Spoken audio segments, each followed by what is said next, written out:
I visited the mansion as a housekeeper. Mommy, There was my daughter, Zoe, who had passed away. I tried to step closer to her, but at that moment, the woman who had hired me suddenly stepped in between us, raising her voice. You were about to touch my daughter? Don't touch her. She glared at me intensely before shifting her gaze to Zoe. Rachel, I'm your mom, aren't I? oh, I'm sorry. Rachel's confession made it clear that she was my daughter, Zoe. Zoe, come with me. Without even stopping to ask questions, I grabbed Zoe's hand and rushed out of the mansion. You kidnapped Rachel, didn't you? Give me back her. The woman screamed at me as soon as I turned back to look at her. But if anyone had the right to yell, it was me. You really have the nerve to say that? You're the one committing a crime here, not me. Amy, I'm home. Wait. What? Olivia. It was her husband, Jacob, returning home. So you're alive after all, Jacob. His face turned pale in an instant. My name is Olivia Woods. I'm a 33-year-old stay-at-home mom. I live with my husband, Jacob, a business owner, and our 5-year-old daughter, Zoe. When I met Jacob through a mutual friend, he was still just a regular office worker. But after we started dating, I learned he dreamed of starting his own business. Jacob worked tirelessly to make that dream come true, studying day and night. One day, I'll be a CEO. And when that happens, I'd love for you to be by my side, Olivia.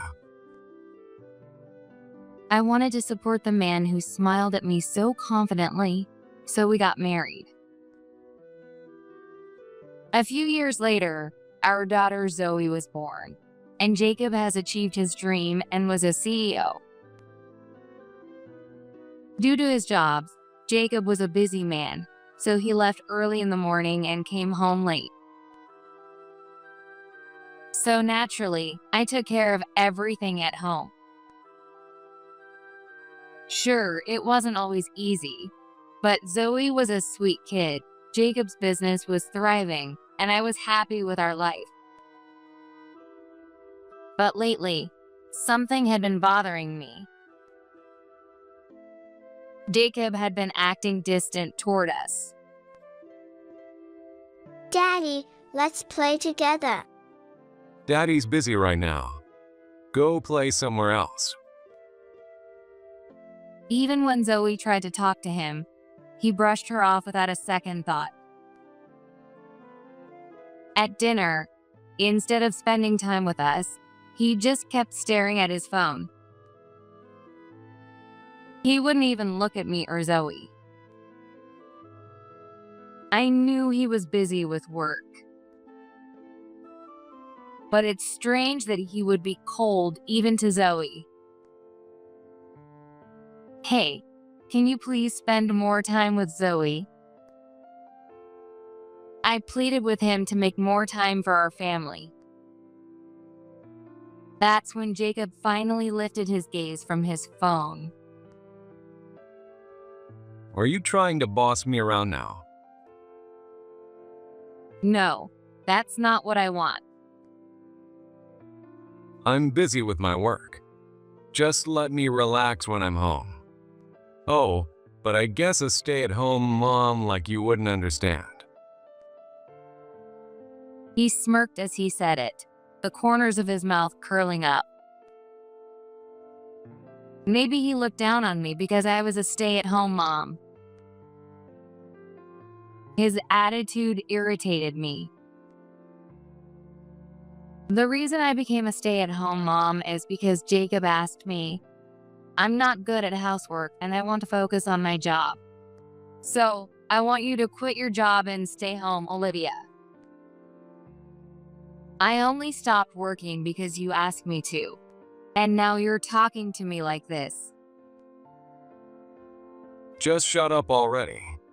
Look, I don't have time to play with Zoe, and I sure as hell don't have time to argue with you. With that, Jacob shut himself in his room, as if the conversation was over. No matter how stressed he was from work, that didn't give him the right to take it out on his family. Especially Zoe was only 5 years old and just wanted to play with her dad.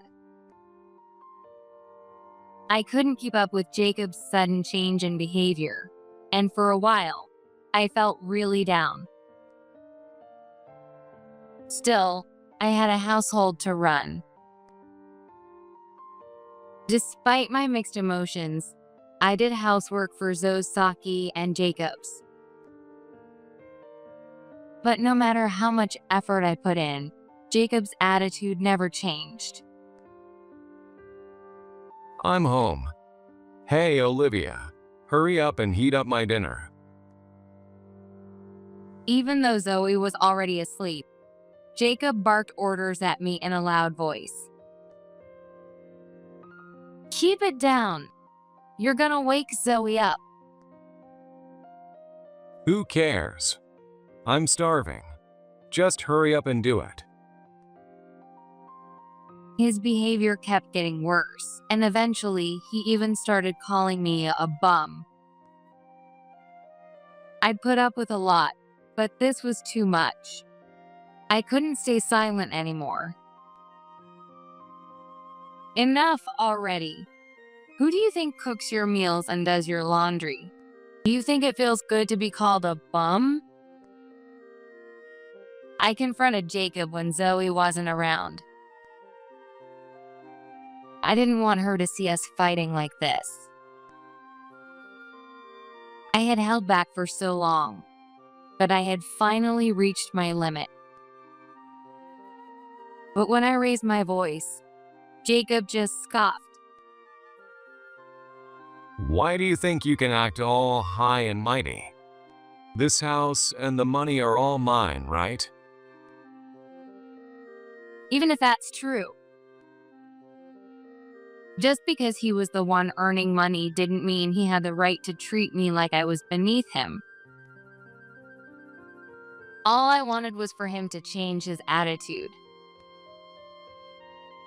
But apparently, even the fact that I stood up to him was unacceptable. You know what? If you don't like it, get out of my house. Right now. What? If you want to stay, then shut up and do as I say. Instead of reflecting on his actions, Jacob started treating me even more harshly from that day on. Any attempt to talk things out just made our marriage deteriorate even more. I knew things couldn't go on like this, so I decided to talk to his parents. Unlike Jacob, his parents were always kind. I hoped they could give me some advice on how to fix things. When I explained everything, What? Jacob did that. That's completely unacceptable. I feel sorry for Olivia and Zoe. his parents, John and Kate, were furious. Then they immediately summoned Jacob to their home and began scolding him. Even Jacob couldn't argue back against his parents. I'm sorry, Olivia. I went too far. In the end, he apologized to me. I was beyond grateful to his parents for stepping in and helping. For their sake, I decided to forgive Jacob and went home that night. But the only reason he apologized was because his parents were there. What the hell, Olivia? Would you snitch to my parents? You're just a damn bum. You don't even have the right to complain.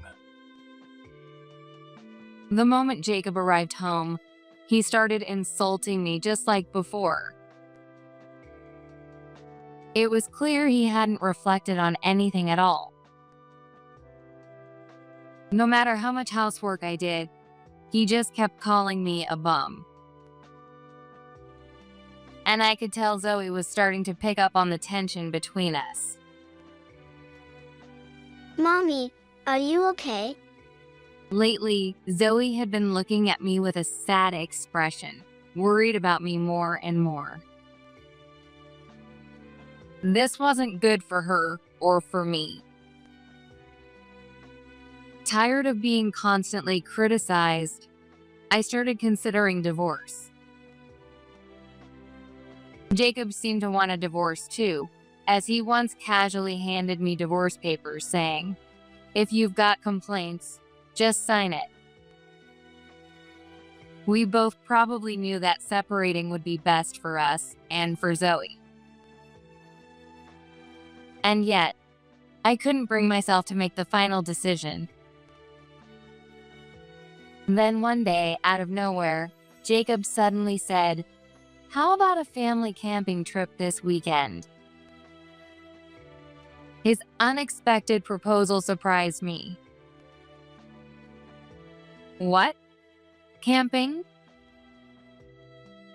I finally realized I've been so caught up in work that I've been neglecting my family. And calling you a bum. That was completely out of line. I know you've been taking care of everything for us, Olivia. So, as a small way of making it up to you, I thought we could take a break together. Jacob said with an apologetic expression. I was genuinely happy that he had finally reflected on his behavior. As long as you understand, that's all that matters. If this was his way of apologizing, I was willing to accept it. Besides, it had been at least a year or two since we last went on a family trip. Zoe is going to be so excited when she hears about this. Let's do it. Really? Thanks. And so, we planned our family camping trip. But when we arrived at the campsite Jacob had chosen, it was completely deserted. It was deep in the mountains, and there wasn't a single person in sight, not even other campers. Is this really okay? There's no one here, and we don't even have cell service. I couldn't shake my uneasiness and asked Jacob.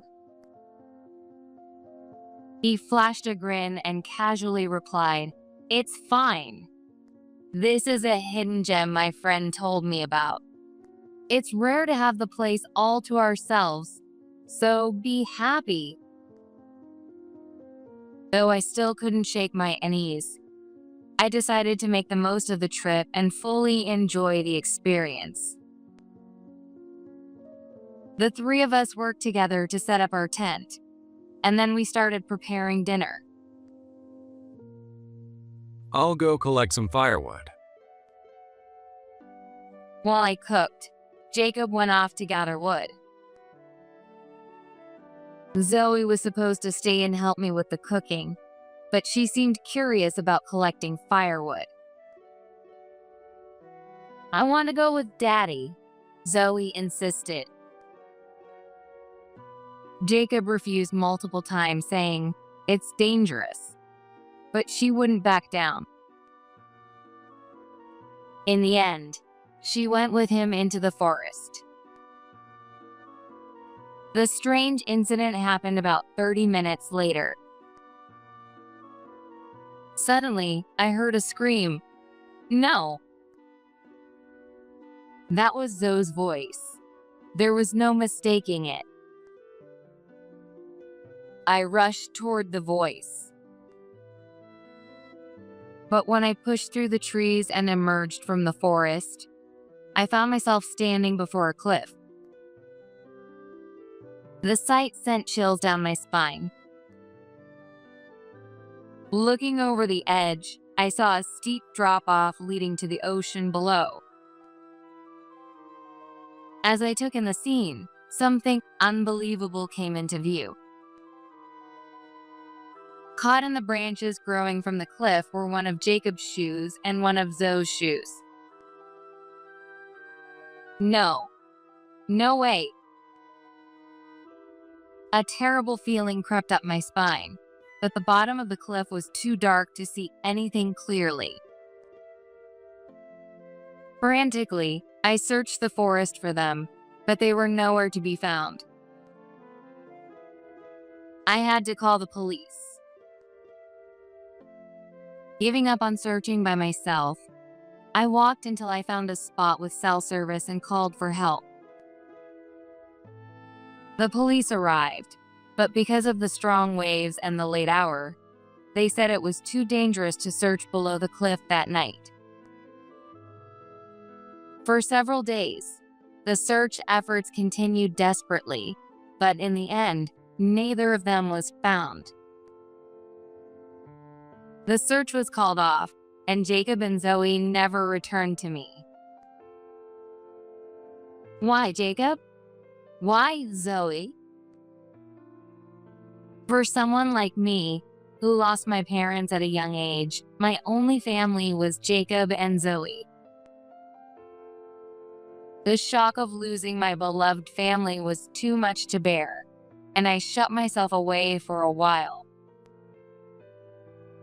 I remember Jacob's parents being devastated as well, unable to cope with the loss of both their son and granddaughter at the same time. But our tragedy didn't end there. After Jacob's death, we discovered his company was drowning in debt and on the verge of collapse. If things continued this way, his employees would be in serious trouble.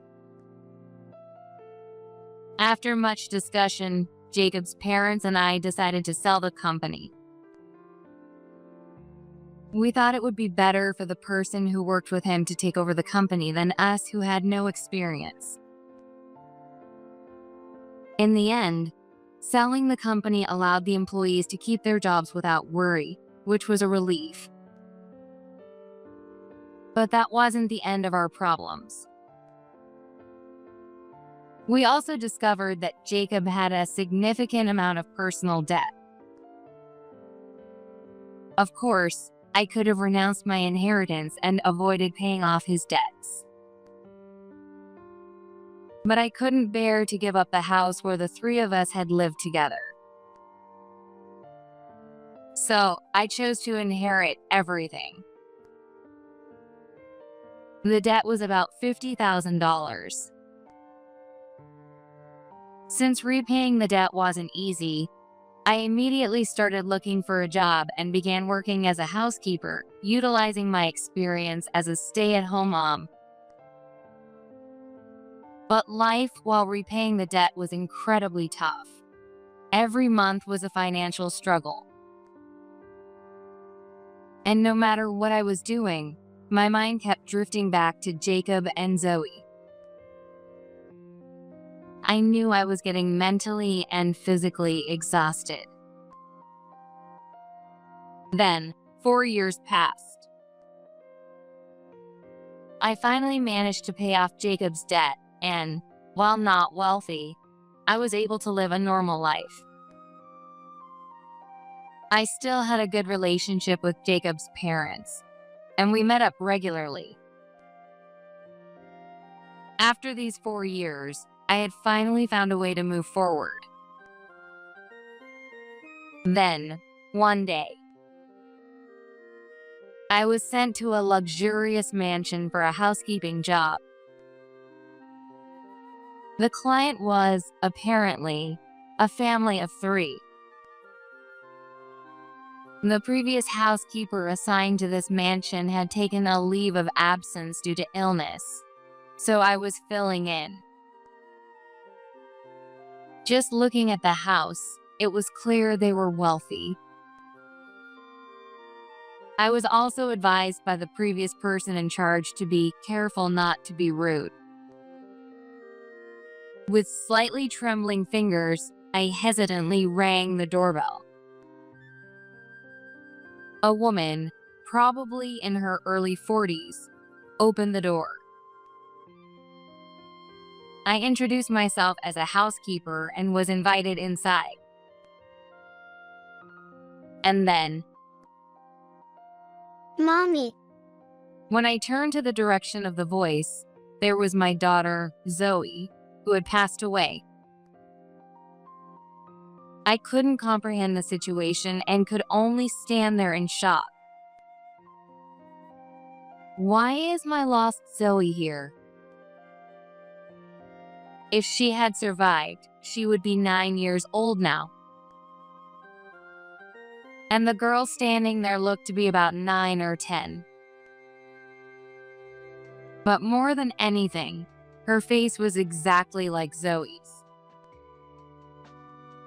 I had looked at her photos countless times after she was gone. There was no way I could be mistaken. Tears welled up in my eyes as I looked at my daughter, who had grown taller than I remembered. Zoe, is that you? As if drawn by an invisible force, I stepped forward, reaching toward her. But before I could, the woman, my client, suddenly stepped between us and raised her voice. Hey, what do you think you're doing? Were you about to touch my daughter? I'm sorry. The woman's name was Amy Brown, and she was in her early 40s. Amy shot me a harsh glare before turning to Zoe. Rachel, this woman is just the housekeeper. I'm your mom, remember? What are you thinking? I'm sorry. Apparently, her name was Rachel. When Amy scolded her, Rachel weakly apologized. Amy then took Rachel into another room. My daughter is Rachel. Who the hell is Zoe? Do not touch her. I'm terribly sorry. I must have mistaken her for someone else. Well, whatever. Just do your job, okay? With that, Amy disappeared into another room.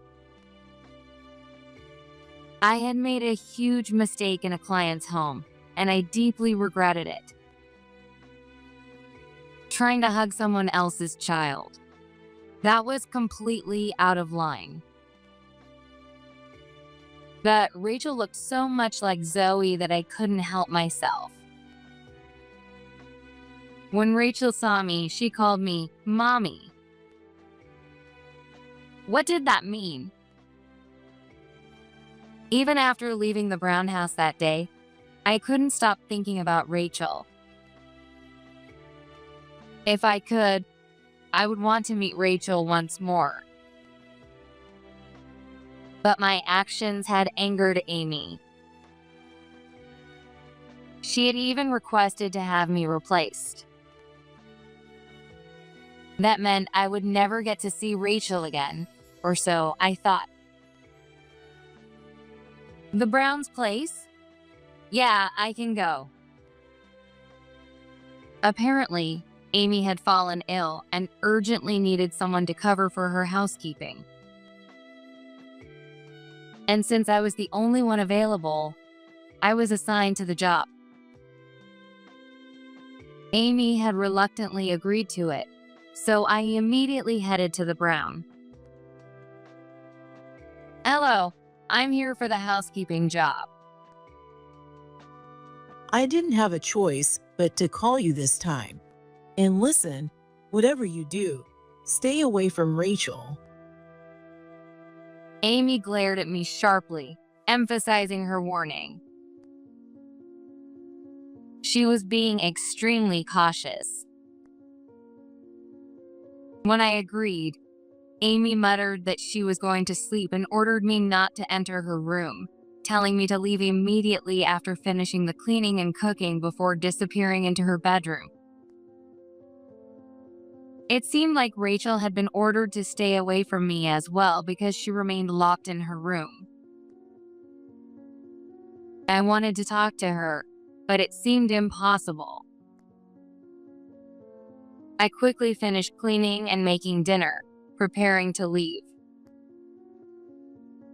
But just as I was about to go, Rachel suddenly stepped out of her room. "Oh, Rachel, what's wrong?" I asked gently, but she kept her head down. Then, in a small voice, she asked, "Can you put a band-aid on me?" It looked like she had cut her finger on some paper. I took a band-aid from my bag and carefully placed it on her finger. In the midst of it, I noticed some dust caught in Rachel's bangs as she kept her head down. "Hold still for a second, Rachel." I gently brushed off the dust from Rachel's hair, and in that moment, I caught a glimpse of her forehead. Wait, this scar. On Rachel's forehead was a small stitched-up scar. I was left speechless when I saw it. Zoe had the exact same scar in the exact same spot. It was a scar from when Zoe was little and had fallen. She had always been self-conscious about it and grew out her bangs to cover it. Memories flooded back and my vision blurred with tears. "Are you really Zoe, right?" The moment I spoke those words, Rachel's eyes filled with tears. Mommy, it's really you, isn't it? Rachel. No, Zoe clung to my clothes with her small hands, holding on tightly. I wrapped my arms tightly around Zoe. I wanted to know why she was here, but more than that, I was just overwhelmed with joy that she was alive. Silently, making sure Amy wouldn't hear, we held each other tightly, savoring our reunion. But there was no time to dwell on this moment. "Zoe, come with me." Without stopping to ask questions, I grabbed Zoe's hand and led her out of the mansion. I couldn't leave her in a place like this. Zoe held onto my hand just as tightly, as if she had been waiting for this chance to escape. After leaving the mansion, I asked Zoe about what had happened, and I was left speechless. So that's what happened. After thinking it over, I decided to leave Zoe in the care of my trusted friend and head back to the mansion. When I arrived, Amy was in a full-blown panic, having just realized Zoe was gone. You kidnapped Rachel, didn't you? This is a serious crime. Give me back her. The moment she saw me, she started screaming. But if anyone had the right to yell, it was me. "You have the nerve to accuse me of kidnapping? You're the real criminal here. No. As I stood my ground, Amy's confidence wavered. I could see the panic in her eyes. I was about to confront Amy. Amy, I'm home. Wait, what? Olivia? Amy's husband had returned. The moment his eyes landed on me, they went wide in shock. So, you really were alive after all, Jacob. Oh no, I mean, Amy's husband was Jacob.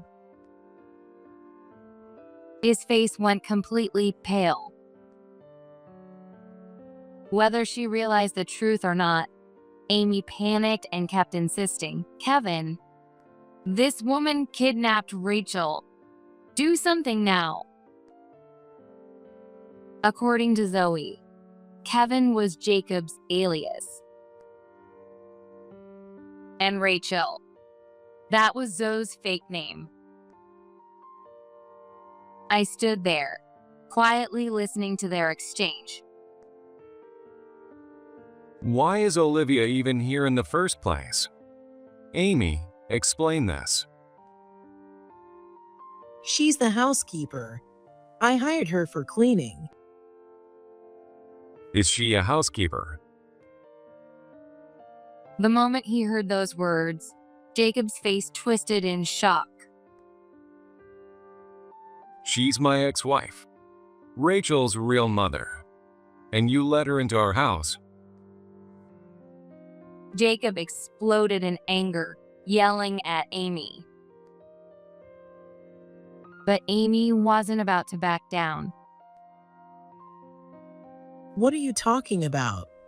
You're the one who never wanted to talk about your ex-wife. I didn't even know her name or what she looked like.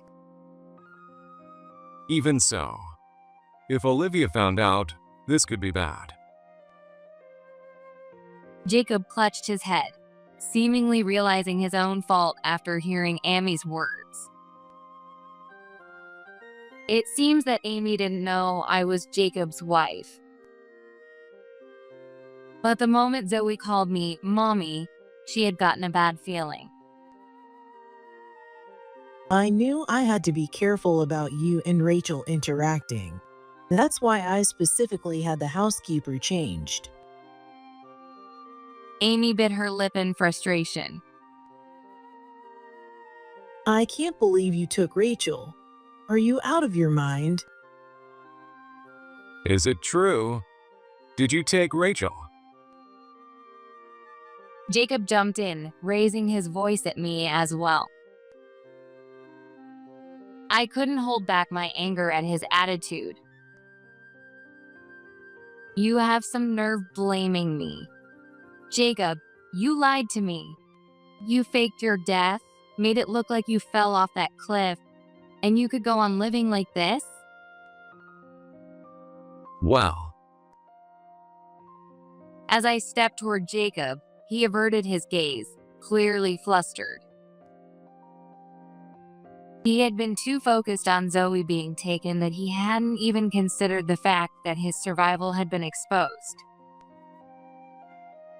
He fell silent, losing his previous vigor.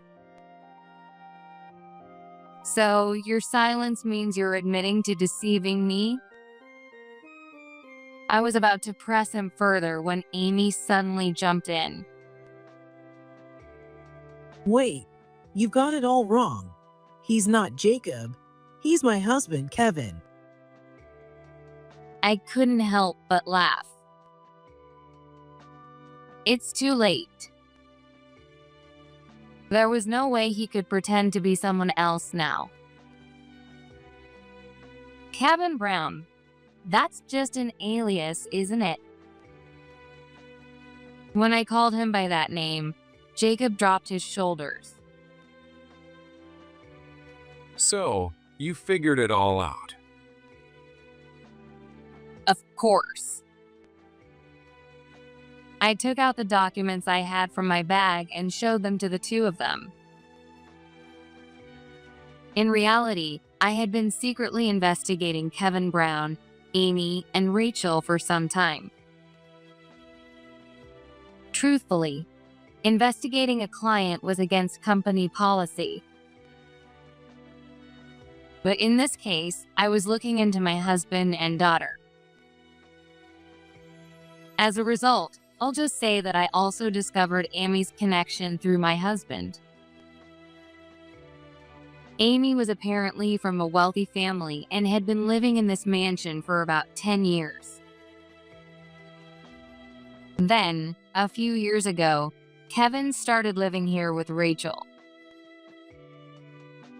Kevin had told everyone that Rachel was his daughter from a previous marriage, explaining, "Rachel has always been shy and doesn't talk much." But Zoe wasn't shy. On the contrary, she loved talking to people and would eagerly strike up conversations even with strangers. Jacob had likely warned Zoe behind the scenes, telling her, "Don't say anything unnecessary." I also heard that Rachel didn't go to school and had been shut away at home the whole time. According to Zoe, Jacob had told her, "You are not allowed to go outside alone." In other words, she had been forbidden from going outside. "I know you kept Zoe locked up to prevent the truth from coming out." At those words, Jacob flinched. You know that much. "Oh, and I also know about your fake ID. That's how you managed to live like this, right?" There was only one person here who could have arranged something like that. "Amy, you were the one who got those fake ID, weren't you?" No, I was. "I know you and Jacob were having an affair. You got this ID to live together, didn't you?" Through my investigation, I discovered that Amy and Jacob had known each other for years. Amy was particularly fond of Jacob and even helped him when his business started to fail. In addition, according to his employees, I even heard that they saw that Amy and Jacob were in frequent contact. "So, you were having an affair this whole time. And instead of divorcing me, you faked your death so you could be with your mistress." Amy bit her lip, refusing to say a word. Jacob stayed silent as well. "So," I asked again, "why go through all this trouble instead of just divorcing me?" Jacob then shouted, "I was going to divorce you, but Olivia was the one who refused." It's true that Jacob once showed me divorce papers. But at the time, I couldn't decide, so I told him, "I need time to think." Back then, I wasn't sure if getting a divorce was the right decision for Zoe. But if you were cheating, that changes everything. Why didn't you just tell me, "I have someone else, I want a divorce"? Are you kidding? If I admitted to cheating, I'd have to pay you alimony. Jacob had wanted to keep his affair a secret and divorce me without any trouble. But after I refused the divorce, Jacob complained to Amy, saying, "My wife is whining about not wanting to get divorced." When I heard Jacob's story, I couldn't stand his wife. I wanted him for myself right away, so I suggested making fake ID. She spoke as if it was nothing, but this was a serious crime. I was so stunned, I couldn't even respond. Jacob, now emboldened by Amy, spoke up too. My business was failing, and I was done with everything. I didn't want my company or Olivia anymore. So, I decided to start over. Unbelievable. Jacob, who once dreamed of starting his own business, is no longer with me. He had worked so hard to build his company, and just because things didn't go well, he threw it all away? Do you even realize how devastated your employees were when they thought you had died? So many of them were terrified about their future without you. You played with people's lives just because it was convenient for you? But the company got sold, and things worked out, right? So, no problem. He laughed, completely unfazed. I could feel my entire body shaking with rage. One more thing. Why did you take Zoe? Do you have any idea how much I suffered these past 4 years? At this point, I didn't care about Jacob's betrayal. But I would never forgive him for taking my daughter. Then he spoke with annoyance. I wasn't planning on taking her, but she kept whining about wanting to come collect firewood with me. I couldn't refuse and didn't want to raise suspicion. So, you just took her? Jacob's original plan was to make it look like he had fallen off a cliff while collecting firewood, fake his death, and escape with Amy. But it was a miscalculation that Zoe followed him. If I had left her in the woods or by the cliff, she would have figured out I was alive. So, I had no choice but to take her with me. She was nothing but a burden to me. Kevin and I were supposed to live alone. So maybe this is the perfect opportunity. I'll give your daughter back to you. Yeah, Olivia already knows everything now. No point in keeping Rachel.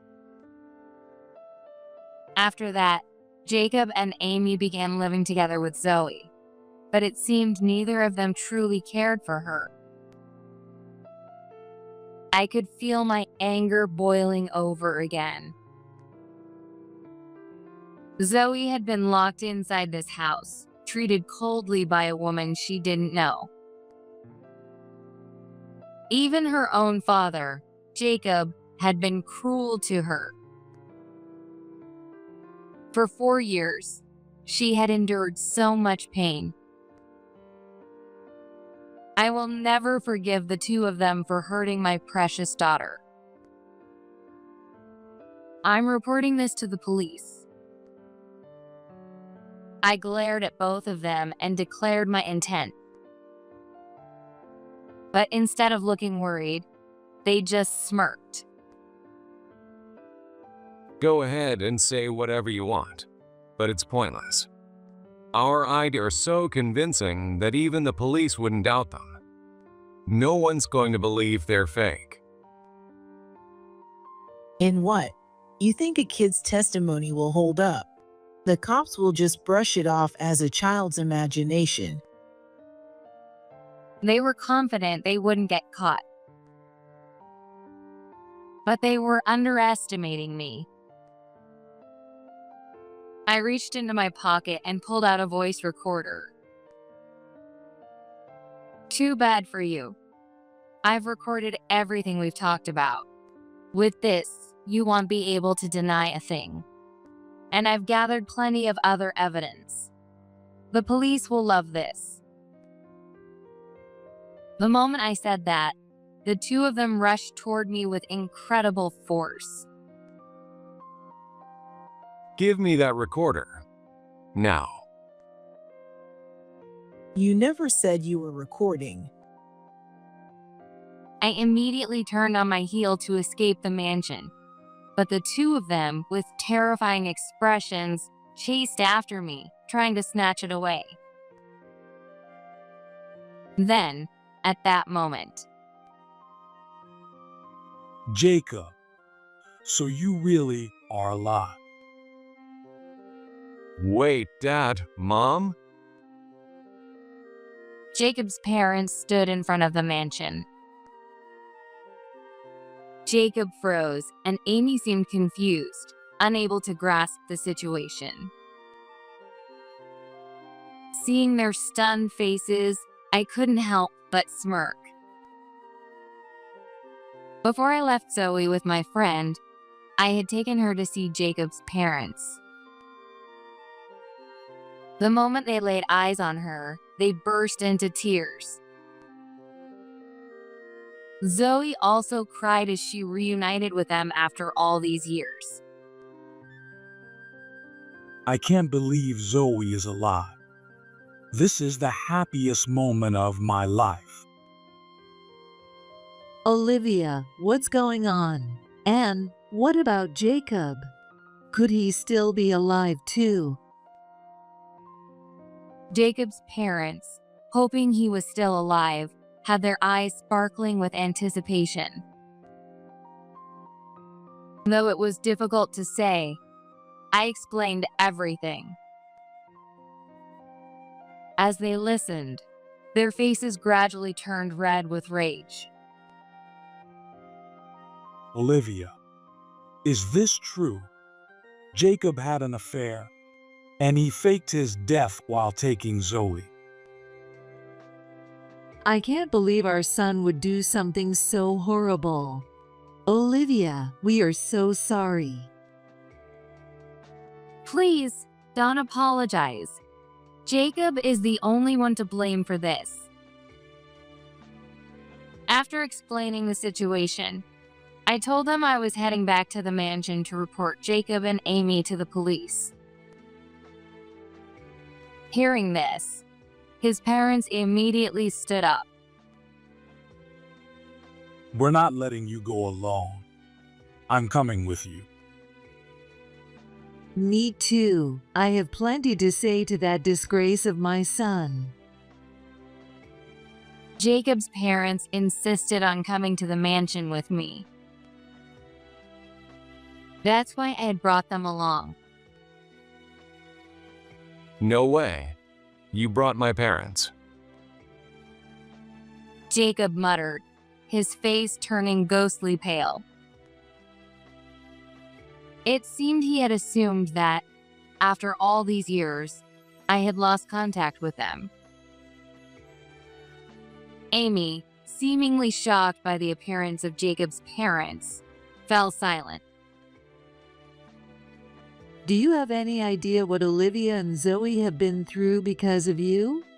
You put them through so much suffering with your selfish choices.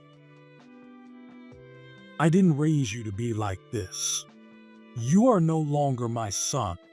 From this day forward, we cut all ties with you. Never show your face to us, Olivia, or Zoe again.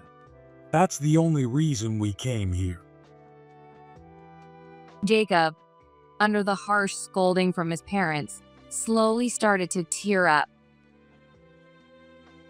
Wait, but I'm alive. Shouldn't you be happy about that? You're not our son anymore. Desperate, Jacob tried to beg for their forgiveness, crying as he reached for them. But their anger was far beyond something an apology could fix. Then, their rage turned to Amy. You only cared about yourself. This is a serious crime. Jacob and Amy had been acting confident until now, but realizing they were outnumbered 2 to 3, their demeanor quickly turned weak. I left them to Jacob's parents and used the opportunity to call the police. After the police arrived, Jacob and Amy resisted for a while. but realizing they couldn't escape, they were eventually taken into custody. We silently watched as they were taken away. This is the worst. I was finally going to be happy with Amy. This wasn't supposed to happen. Why? They sobbed, their shoulders shaking. But it was too late for regrets. For the first time in years, I felt a deep sense of relief. After that, Jacob and Amy were officially charged with forgery and the use of forged documents. In the end, the case escalated into a major investigation that uncovered the organization Amy had used for the forged ID, landing both of them in the newspapers. In a way, they had become infamous. Jacob was also charged with kidnapping Zoe. I want them to face the full consequences for the pain they inflicted on Zoe. That is what I hope for. With everything settled, I officially divorced Jacob. Amy was ordered to pay me damages, and Jacob was forced to pay both damages and child support.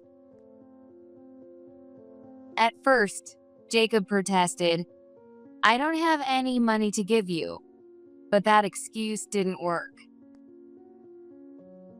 I had undeniable proof that he had been cheating for 4 years. He faked his death and lived with his mistress. There was no denying it. In the end, Jacob had no choice but to accept the payments for both damages and child support.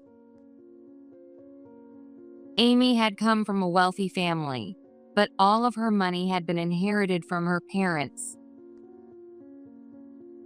After starting to live with Jacob, Amy indulged in a lavish lifestyle at his urging, spending excessively until her savings were completely depleted. But at this point, she didn't even have the energy to argue and simply complied with the settlement. Through their lawyers, both Jacob and Amy made lump sum payments from what little savings they had left. Now, both of them are behind bars. They won't be getting out for several years. I hope they take that time to truly reflect on everything they've done. As for me, I am finally living in peace with Zoe. Mom, can we sleep together tonight? For the past few months, Zoe had been clinging to me, as if trying to make up for the 4 years we were apart. Of course, I was happy, but her actions revealed the depth of the emotional scars she carried. Whenever I sensed that pain, I would hold her tightly, doing my best to reassure her. Jacob's parents also worried about Zoe and visited frequently.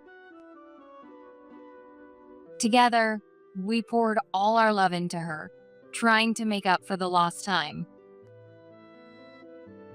Slowly but surely, Zoe was beginning to look forward. Mom, I think I want to start school tomorrow. Really? Are you sure you're ready? You don't have to rush. For 4 years, Zoe hadn't been able to attend kindergarten or elementary school.